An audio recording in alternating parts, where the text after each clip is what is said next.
मोहन का मनमोहक मंत्रिमंडल सामने आ ही गया। सोमवार की सुबह से ही अफरा तफरी मची हुई थी। चर्चाओं का बाजार गर्म था। भारतीय जनता पार्टी ने अंतिम समय में अपने पत्ते खोले। जिस तरह मुख्यमंत्री के पद को लेकर अंतिम समय तक कयास लगाए जा रहे थे, ठीक उसी तर्ज पर मंत्रिमंडल को लेकर भाजपा के तमाम कयास लगाए जा रहे थे राजनीतिक विश्लेषकों के द्वारा कि किसे जगह दी जाएगी, किसे नहीं दी जाएगी। लेकिन सोमवार को यह तस्वीर साफ हो गई। लंबे इंतजार के बाद शहडोल संभाग की 8 विधानसभा सीटों में से एक सामान्य सीट को पहली बार विधानसभा में मंत्रिमंडल में जगह मिला है।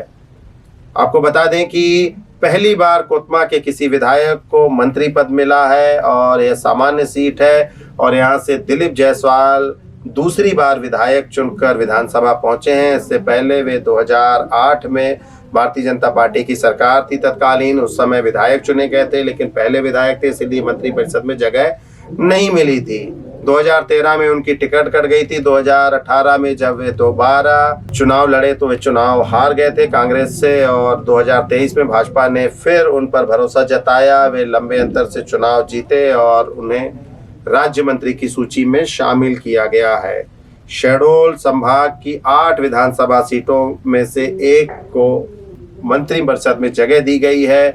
45 सालों से सक्रिय राजनीति में है। एक नजर डालेंगे हम दिलीप जायसवाल के राजनीतिक सफर पर। यह बताया गया कि 45 सालों के सक्रिय राजनीति कर रहे हैं। भारतीय जनता पार्टी की कोतमा विधानसभा से दूसरी बार विधायक है। 1977 से इनका राजनीतिक सफर शुरू हुआ था। लगभग 45 साल पहले तत्कालीन वरिष्ठ भाजपाई रामरूप सराफ और अवधेश ताम्रकार जो कोतमा के हैं, उनसे 1 रुपए का शुल्क जमा कर भाजपा की सदस्यता ली थी दिलीप जायसवाल ने।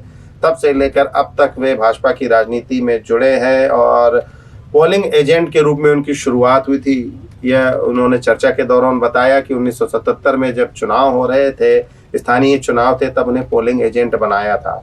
यह भी बात सामने आई कि भाजपा के वरिष्ठ विधायक जो वर्तमान में जयपुर से विधायक हैं, जयसिंह मरावी जो 6वीं बार विधायक हैं, पूर्व मंत्री भी रहे हैं, उन्हें भी भाजपा की सदस्यता दिलीप जायसवाल ने ही दिलाई थी। संघ के काफी करीब हैं और निर्विवाद नेता है। स्वर्गीय सिद्धूलाल जायसवाल इनके पिता का नाम है। कोतमा के करीब ही एक गांव के रहने वाले, मूलतः कोतमा के ही हैं। कोतमा मध्य प्रदेश और छत्तीसगढ़ की सीमा पर स्थित सामान्य सीट है। यहाँ से लगातार 2 बार कांग्रेस यहाँ से जीतती रही है और वर्तमान में यहाँ से भारतीय जनता पार्टी। एक नज़र डालेंगे हम कोतमा के विधायक के राजनीतिक और पारिवारिक जीवन पर। दिलीप जायसवाल खुद इस बारे में बताते हैं कि 14 साल की उम्र में उन्होंने 26 जून 1975 को इमरजेंसी भी देखी है और कांग्रेस की केंद्र सरकार के अलावा उस दौरान किए गए जुल्मों को भी करीब से देखा है। BA स्नातक तक की पढ़ाई उन्होंने कोतमा के मार्तन महाविद्यालय से की है। 1980 में वे उत्तीर्ण हुए थे और उनके पारिवारिक जीवन पर नजर डालेंगे। उनकी पत्नी श्रीमती अर्चना जायसवाल वे भी राजनीति से जुड़ी हुई हैं, भारतीय जनता पार्टी की सक्रिय सदस्य रही हैं और भाजपा नेत्री हैं। नगर पालिका बिजुरी की अध्यक्ष रही हैं। दिलीप जायसवाल की 3 संतानें हैं, जिसमें से 2 बेटियां हैं, एक बेटा है। बेटा साथ में रहता है और LLB और मास कम्युनिकेशन अर्थात पत्रकारिता की पढ़ाई कर चुका है और वर्तमान में पिता के कार्यों में हाथ बटा रहा है। 2 बेटियों में से एक डॉक्टर है और उसकी शादी महाराष्ट्र के नागपुर में हुई है और वहीं वो कार्यरत भी है। दूसरी बेटी अनुष्का है, छोटी बेटी है, लॉ ग्रेजुएट है और वकालत में और सिविल सेवा में अपना भाग्य आजमा रही है। दिलीप के साथ कोतमा का भी इस बार जो है वो भाग्य बदलता नजर आ रहा है। 45 वर्षों के राजनीतिक सफर के बाद मोहन यादव के मंत्रिमंडल में दिलीप जायसवाल को स्थान मिला है। उनके लिए कि यह किसी सपने से कम नहीं है। चुनावों से पहले टिकट को लेकर जद्दोजहद और टिकट मिलने के बाद चुनाव जीतने की जंग और अब मंत्रिमंडल में जब स्थान मिला तो दिलीप जायसवाल के राजनीतिक महत्वाकांक्षाओं को शायद अंतिम पायदान मिल गया है। यह पहला मौका है जब मध्य प्रदेश मंत्रिमंडल में कोतमा विधानसभा से चुने हुए प्रत्याशी को मंत्रिमंडल में शामिल किया गया है।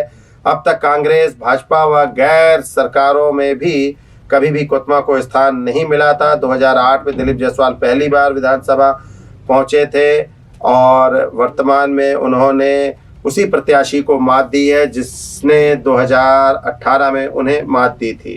2018 में यहाँ से कांग्रेस के सुनील सराफ जीते थे और 2023 में फिर इन दोनों के बीच मुकाबला हुआ और फिर सुनील सराफ को दिलीप जायसवाल ने करारी मात दी। फिलहाल उन्होंने भोपाल में सोमवार को राज्य मंत्री की शपथ ले ली है।